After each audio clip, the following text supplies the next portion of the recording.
चलो chapter number 9 access demand and deficient demand. Board में जो इसका वेटेज है, टोटल इस यूनिट का जो बोर्ड का वेटेज है वो है 12 मार्क्स का। अकेले इस चैप्टर का वेटेज जो है वो 6 मार्क्स है। ठीक है, अकेला इस चैप्टर से क्या पूछेगा, किस तरह के क्वेश्चन पूछेगा, सब कुछ अभी तुरंत आज डिस्कस करेंगे इसी में। ये फाइनल और आखिरी वीडियो होगा इस पूरे यूनिट का। मुझे लग रहा है 10वां या 11वां वीडियो है। ठीक, इक्विलिब्रियम कहाँ बनता है पहले तो ये बात कर लें। देखो बोर्ड पे पहले से कुछ चीजें लिखी हुई हैं। इक्विलिब्रियम कहाँ बनता है? इक्विलिब्रियम वहां बनता है सर जहां पे क्या होता है, ADAS के बराबर होता है। और साथ ही साथ एक और जगह बन सकता है इक्विलिब्रियम कहां पे, जहां पे सेविंग किसके इक्वल हो, इन्वेस्टमेंट के। ठीक है, इक्विलिब्रियम के पहले ब्रेक इवन पॉइंट जो है वो इक्विलिब्रियम के पहले बनता है कि बाद में बनता है, पहला सवाल। तो सर ब्रेक इवन पॉइंट जो है वो हमेशा इक्विलिब्रियम के बिफोर बनता है, पहले बनता है। और कहां पे बनता है? यहाँ पे C यानी कि कंजम्पशन किसके बराबर हो, इनकम के, या तो सेविंग क्या हो, 0 हो। बस ये रिमाइंडर था क्योंकि बहुत लंबा टाइम हो गया पढ़े हुए। इक्विलिब्रियम कितने तरह का होता है ये अभी जस्ट पिछले वीडियो में हमने पढ़ा है। कितने तरह के इक्विलिब्रियम होते हैं? 3 तरह के। पहला जो होता है वो क्या होता है, पहला इक्विलिब्रियम बताओ, फुल एम्प्लॉयमेंट इक्विलिब्रियम, जहां पे AD जो होता है, AD planned is equal to क्या होता है, ADF। जो हम प्लान किए हैं वही एक्चुअल भी, आउटपुट भी वही आएगा। ठीक है, दूसरा क्या होता है, अंडर पहले लें कि ओवर पहले लें, जो एक बोलो। होते तो दोनों है, अंडर भी है ओवर भी है, तभी तो 3 बनेंगे। तुम कौन सा चाह रहे हो, पहले ओवर ले लें? चलो दूसरा ले लेते हैं, over the full employment equilibrium. Over the full employment equilibrium, इसमें क्या होता है कि जो हमने AD प्लान किया है, ठीक, जो हमारा AD प्लान है वो क्या हो जाएगा, AD एक्चुअल जो है उससे कम रह जाएगा, यानी कि एक्चुअल वाला ज्यादा हो जाएगा। ठीक, और दूसरा क्या है तुम्हारा, अंडर एम्प्लॉयमेंट इक्विलिब्रियम। इसमें जो तुम्हारी AD प्लान है वो ज्यादा रहेगी विद रिस्पेक्ट टू ADA। पहले तो इनका ना ये जो ADF कह रहे हो या ADF का ही दूसरा नाम क्या होता है, ADA भी होता है। पहले सबकी मीनिंग जा जाए, जैसे ये जो छोटे छोटे वर्ड है इनकी मीनिंग भूल तो गए ही होगे, बता दे रहा हूं, फिर अभी मिटा भी दूंगा। AD का मतलब क्या होता है, क्या मतलब है इसका, एग्रीगेट डिमांड।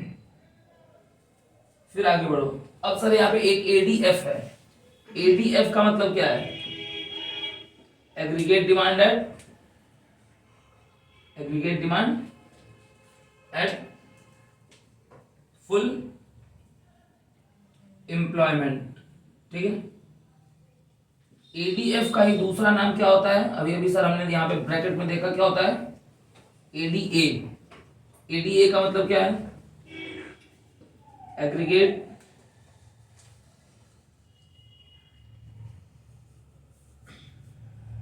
इसको क्या लेते हैं हम, एक्चुअल। इस यहाँ पे जो स्मॉल है वो आगे आ रहा है। ठीक है, एक्चुअल एग्रीगेट डिमांड।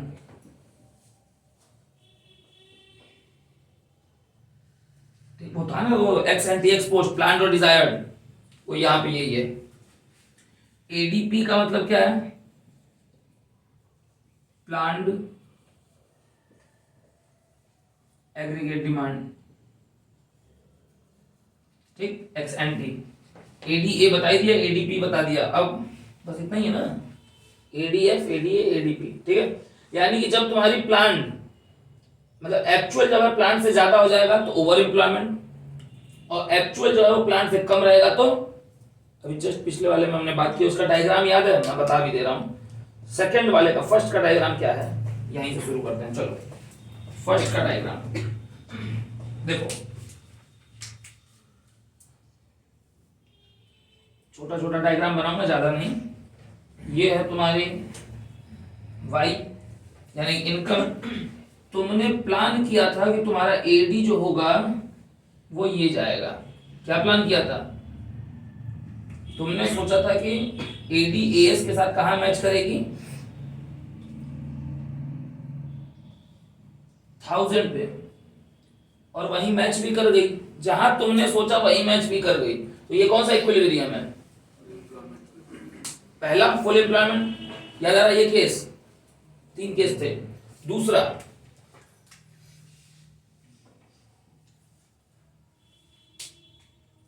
तुमने प्लान किया था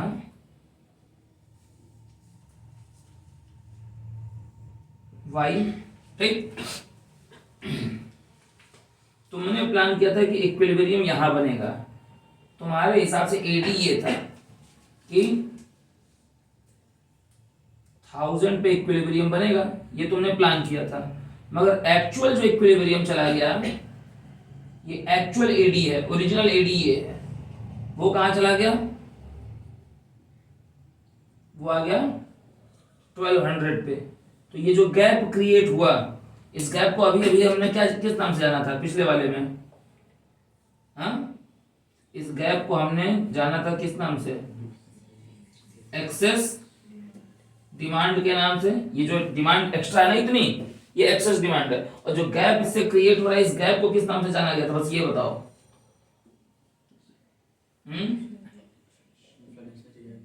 दिखाई दे रहा है क्या?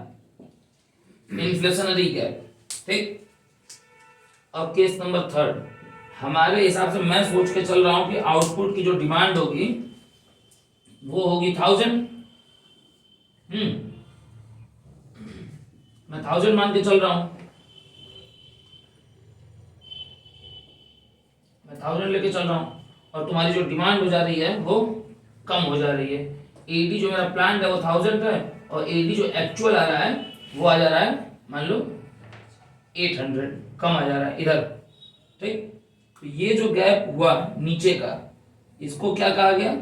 ये एक्सेस डिमांड है। तो ये नीचे वाला गैप किस नाम से जाना गया था? डिफिशिएंट डिमांड के नाम से। और जो गैप क्रिएट हुआ, इस गैप को, इस वाले गैप को क्या कहा गया? वो इन्फ्लेशनरी है। तो ये क्या हो गया? छोटा सा है, दिखाई नहीं देगा, मैं ओरली बता दे रहा हूं, डिफ्लेशनरी गैप। क्लियर? अब सर चैप्टर नंबर 9 किस चीज के लिए है? तो चैप्टर नंबर 9 जो हमारा है वो सिर्फ और सिर्फ एक ही चीज के लिए है कि ये सर हमको कौन सा इक्विलिब्रियम चाहिए। हमारे पास इक्विलिब्रियम 3 है, यहाँ पे 3 है, full employment, over the full, और ये हम किस पे बात करते हैं। तो हमारी जो पूरा फोकस होता है वो हमेशा हमको चाहिए क्या? हमारी जो डिजायर है वो हमारी डिजायर ये है कि एडी जो ए है वो हमेशा इक्वल हो किसके? एडीपी के। अब अगर if ADA is not equal to ADP, अगर ऐसा है तब हमको करना क्या होता है? हमको करना ये होता है to restore the ADA to ADP, ठीक है। हमको एग्रीगेट डिमांड, जो एक्चुअल एग्रीगेट डिमांड है, उसको प्लांट के बराबर ले आना होता है। तो अब अगर कहीं ज्यादा है डिमांड, तो हमको कुछ ऐसे पैंतरे अपनाने पड़ेंगे जिससे डिमांड घट के कहाँ आ जाए। डिमांड अगर 1200 है तो हमको कुछ ऐसा सिस्टम ले आना पड़ेगा कि डिमांड घट के कहाँ आ जाए? 1000, ठीक। कुछ स्टेप्स उठाने पड़ेंगे। अगर से थर्ड केस है, अगर 800 डिमांड है और हम सोच रहे हैं 1000, तो भी कुछ ऐसा स्टेप्स उठाना पड़ेगा कि डिमांड बढ़ के कहाँ चली जाए, ठीक। मतलब हमारे अगर प्लानिंग 1000 की है तो 1000 है तब तो पहला केस, वेरी गुड। 1000 से ज्यादा होगा तो भी कुछ स्टेप उठाओ कि इसको घटा के कहाँ लेते आओ, और कम हुआ तो भी कुछ ऐसा स्टेप उठाओ कि उसको बढ़ा के कहाँ लेते जाओ। बस इसी पे ये चैप्टर है। अब ये काम करने के लिए छोटा सा यहाँ पे लिख दे रहा हूँ, ये बना लेना, फिर मिटाऊंगा। ये काम करने के लिए 2 होते हैं। ये स्टेप उठाता कौन है? Steps to correct excess demand,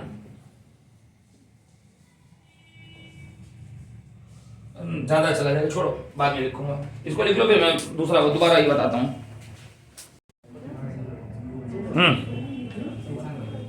चलो इधर देख लो, एक्सेस डिमांड और डिफिशिएंट डिमांड को करेक्ट कैसे करना है। तो अगर मान लो कि मेरी जो प्लान्ड डिमांड है, ठीक, जो मैंने प्लान की थी, वो मैंने क्या प्लान की थी कि इकोनॉमी की डिमांड हमेशा क्या हो? 1000। ये मैंने सोचा था बीइंग एज अ प्रोड्यूसर, ये मेरी प्लान थी। अब एक्चुअल जो है वो अगर 1000 ही हो रही है तो कुछ स्टेप्स उठाने हैं क्या, चेंजेस करने की जरूरत है क्या? नहीं। अगर वो 1200 हो रही है तो डिमांड जो है वो 200 से ज्यादा हो रही है। 200 से ज्यादा हो रही है, कम हो रही है? ज्यादा हो रही है। इसको कौन सी डिमांड बोलेंगे? एक्सेस। ठीक। या अगर एक्चुअल 800 हो रही है तब 200 कम हो रही है, तब ये कौन सी डिमांड है? डिफिशिएंट है। दोनों केसेस में मेरा टारगेट हमेशा क्या है?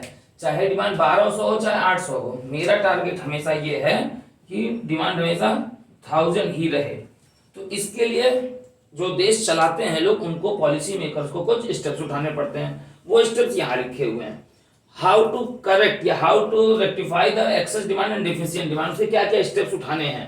तो दो तरह से स्टेप्स उठाए जाते हैं। पहला बाय गवर्नमेंट। कौन सी गवर्नमेंट? स्टेट गवर्नमेंट नहीं, सेंट्रल गवर्नमेंट जब स्टेप उठाती है तो उस तरह के स्टेप्स को क्या कहा जाता है? कौन सी पॉलिसी कहा जाता है? इंडियन इकोनॉमिक डेवलपमेंट में भी पढ़े होंगे। किस नाम से जानते हैं उसको? फिस्कल पॉलिसी उसका ओरिजिनल नेम है। फिस्कल पॉलिसी का दूसरा नेम क्या है? बोर्ड पे लिखा हुआ है बजटरी पॉलिसी। ठीक है, यानी कि अगर एग्जाम में बजटरी वर्ड भी आ जाए तो तुमको ये कंफ्यूज नहीं होना है कि गवर्नमेंट की बात कर रहा है कि आरबीआई की बात कर रहा है। ठीक, क्लियर। और दूसरा जो है वो सेंट्रल बैंक स्टेप्स उठाती है, आरबीआई। और उस पॉलिसी को किस नाम से जानते हैं? मॉनेटरी। यानी कि तुमको दो पॉलिसी याद रखनी है। फिस्कल पॉलिसी किसकी होती है? गवर्नमेंट की। और मॉनेटरी पॉलिसी किसकी होती है? आरबीआई की। ठीक। अब एग्जाम में सुनो आता क्या है। ठीक है, अब अगर मान लो कि तुमको इसमें से 800 पॉइंट होंगे, अभी दिखाऊंगा, एक चार्ट बना दूंगा बस। ठीक है, एग्जाम में अगर तुमको पूछ रहा है कि एक्सेस डिमांड को रेक्टिफाई कैसे करेंगे और कोई एक फिस्कल पॉलिसी बताओ, 3 नंबर का या 4 नंबर का क्वेश्चन है, कोई एक फिस्कल पॉलिसी से बताओ कि एक्सेस डिमांड कैसे करेंगे। साफ साफ क्लियरली स्टेट कर दिया, फिस्कल पॉलिसी। तुमको फिस्कल पॉलिसी नहीं याद आई और तुम लिख के आ गए मॉनेटरी। ठीक, तो तुम इस पे क्लेम नहीं कर सकते कि सर मैंने लिखा तो सही है, नंबर क्यों नहीं मिला। क्योंकि फिस्कल पॉलिसी जो है वो बना रहा है गवर्नमेंट, मॉनेटरी जो है वो बना रही है आरबीआई। तो आप दूसरे के स्टेप्स को अपना स्टेप बता के नहीं कर सकते। चलो, अब मान लो मॉनेटरी पॉलिसी तुम्हें याद है।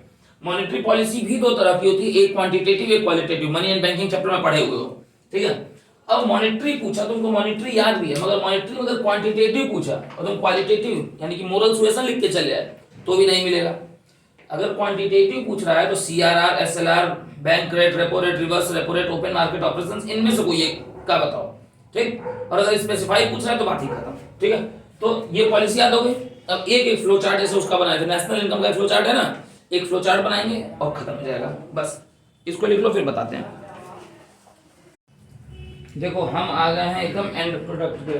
ठीक है, measures to correct excess demand. Excess demand को किस नाम से जानते हैं? Inflationary gap. और डिफिशिएंट डिमांड यानी कि डिफ्लेशनरी गैप। ठीक है, इसको आंसर जो मैं पैराग्राफ में दे रहा हूँ, अपना जब चैप्टर नंबर 9 पढ़ोगे तो फंडा यही मिलेगा। ठीक, पूरे चैप्टर नंबर 9 का कंक्लूजन है ये। अब स्टेप जो हम मेजर्स उठाते हैं वो दो तरह के होते हैं। पहला बजटरी या फिस्कल पॉलिसी जो गवर्नमेंट की होती है, और दूसरा मॉनेटरी पॉलिसी जो आरबीआई की होती है। मॉनेटरी पॉलिसी में दो पॉलिसीज हैं, दो इंस्ट्रूमेंट हैं। Instrument number A quantitative instrument जिसमें आपके 6 ऑप्शंस हैं। इंस्ट्रूमेंट नंबर बी क्वालिटेटिव जिसमें आपके 3 ऑप्शंस हैं। गवर्नमेंट के जो हैं उसमें गवर्नमेंट के पास खाली 2 ही ऑप्शन है। जो गवर्नमेंट पॉलिसी में उसमें 2 ही है। पहला गवर्नमेंट स्पेंडिंग, दूसरा स्ट्रक्चर ऑफ टैक्स। 1 मिनट लगेगा, ध्यान से सुनो। एक कोई एक, इसमें टोटल कितने हुए? 2 ये हुए, 6, 8, 11 में से कोई एक फंडा समझोगे, बाकी 10 में वही रूल चलेगा, वही कॉन्सेप्ट, वही थीम, वही लॉजिक लगाना है। हम एक उठा लेते हैं, मान लो गवर्नमेंट स्पेंडिंग। मान लो देश में एक्सेस डिमांड है, देश में डिमांड बहुत ज्यादा है, देश की डिमांड को कंट्रोल करना है। ठीक, तो गवर्नमेंट अपने खर्चे और ज्यादा बढ़ाएगी, खर्चों को कंट्रोल करेगी। मैं गवर्नमेंट हूं, मैं देख रहा हूं कि यार सबके पास खूब पैसा है, लोग खूब पैसा उड़ाना चाह रहे हैं। अगर मुझे उसको कंट्रोल करना है तो गवर्नमेंट अपने खर्चों को रोकेगी या और ज्यादा गवर्नमेंट खर्च करेगी? कंट्रोल करेगी। ठीक, तो अगर एक्सेस डिमांड है तो गवर्नमेंट अपनी स्पेंडिंग्स को क्या कर देती है? डिक्रीज। क्योंकि गवर्नमेंट खर्च कब करती है? जब इकोनॉमी में रिसेशन आया होता है तब गवर्नमेंट वेलफेयर के लिए खर्च करती है। जब सबके पास खुद इतना पैसा है कि वो आदमी यूज कर सकता है तो गवर्नमेंट जो है वो पब्लिक वेलफेयर में एक्स्ट्रा खर्चे करेगी क्या? नहीं। और जब देखेगी इकोनॉमी में डिफ्लेशन आ गया है, मंदी हो गई है, गरीबी आ गई है, तब उस समय गवर्नमेंट क्या करेगी? पूरे स्ट्रक्चर को गरीबी से बाहर निकालने के लिए क्या करेगी? गवर्नमेंट अपनी तरफ से वेलफेयर के रूल्स चलाएगी। ठीक, जैसे कोविड जिसका एग्जांपल था, ठीक है, जब बेसिक लोगों को बेसिक नीड्स नहीं पूरी हो रही थी, तो वहां पे गवर्नमेंट क्या करती है? इंक्रीज। ठीक, अब गवर्नमेंट को दिखाई दे रहा है कि लोगों के पास खूब पैसा है, तो गवर्नमेंट अपना टैक्स, देखो कुल मिला के बात ये है ना, अभी भी अगर नहीं समझ में आ रहा तो मेरा टारगेट है 1000 ही। ठीक, सेट टारगेट है कितना? 1000। 1200 जो है वो एक्सेस डिमांड है और 800 जो है वो डिफिशिएंट डिमांड है।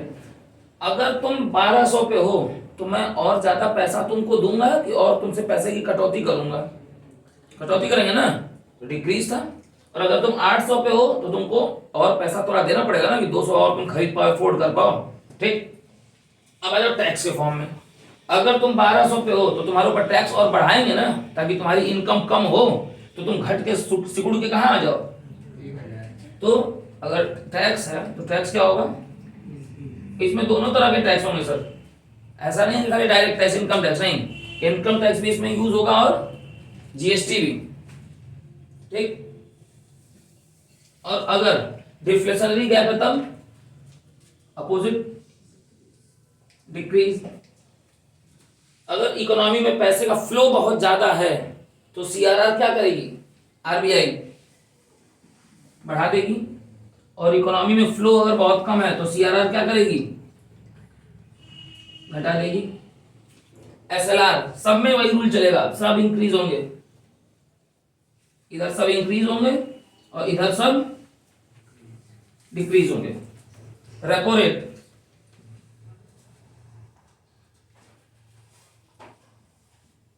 ये डी होगा ना, डिक्रीज।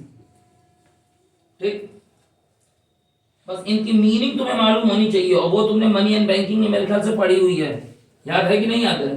अब तक याद है ना? बहुत बढ़िया, भूलना मत बस। इसमें सब इंक्रीज होगा और इसमें सब डिक्रीज, बस तुमको याद रखना है। यहाँ पे डिक्रीज इंक्रीज है, फिर उसके ठीक नीचे इंक्रीज डिक्रीज है, क्योंकि ये दोनों अलग अलग बातें होती हैं। ओपन मार्केट ऑपरेशंस में इंक्रीज डिक्रीज नहीं होगा। ये मत कहना कि एकदम जल्दबाजी में ओपन मार्केट ऑपरेशंस में भी वर्ड इंक्रीज डिक्रीज लगा देना। ओपन मार्केट ऑपरेशंस में क्या वर्ड यूज होगा? परचेज ऑफ सिक्योरिटीज और सेल ऑफ सिक्योरिटीज। ठीक, अब इसमें क्या होगा ये सोचो। ठीक है, दिमाग लगाओ क्या होगा।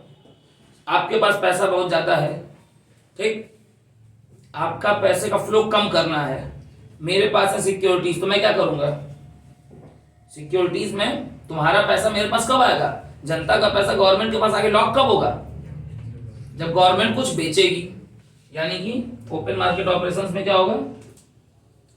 सेल ऑफ सिक्योरिटीज, क्योंकि इसमें तो सिक्योरिटीज ही खरीदी बेची जाती है ना, याद है ना? और आपके पास पैसा नहीं है और आपके पास क्या पड़ा हुआ है? सिक्योरिटीज मेरी पड़ी हुई है। ठीक, तो मैं आपसे सिक्योरिटी खरीदूंगा तभी तो भाई मैं खरीदूंगा तो तुमसे सिक्योरिटी ले लूंगा और तुमको पैसा दूंगा। तो गवर्नमेंट क्या करेगी डिफ्लेशन में?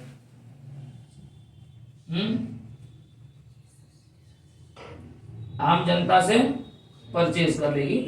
ठीक, मार्जिन रिक्वायरमेंट बढ़ा दी जाएगी हाई, और अगर डिफ्लेशन है तो मार्जिन रिक्वायरमेंट घटा दी जाएगी लोअर। क्रेडिट रेशनिंग, ठीक, पैसा अगर बहुत ज्यादा है तो क्रेडिट रेशनिंग एकदम घटा दी जाएगी, किसी को क्रेडिट रेशनिंग नहीं मिलेगी किसी भी बैंक को। और अगर लोअर है तो इस समय देखो हर बैंक जो है वो लोन बांटने को तैयार है। मोरल सुएशन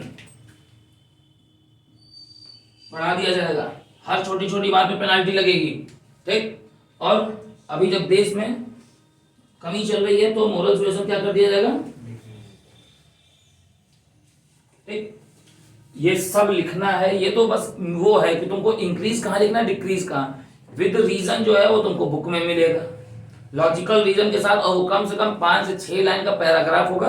बुक में 5-6 पेजेस हैं, मैं बता दूंगा अभी, उसको पढ़ लेना, पूरा पढ़ोगे, बस तुमको एक ही चीज मैच करनी है, कि तुम्हारे बुक में जब कहीं चीज किसी चीज के बारे में एक्सप्लेनेशन देगा तो हमने भी क्विज लिखा तो बुक में भी है वो कि नहीं है, बस। ठीक, पूरे चैप्टर का कंक्लूजन ये है। चैप्टर नंबर 9 खत्म, नोट कर लो इसको।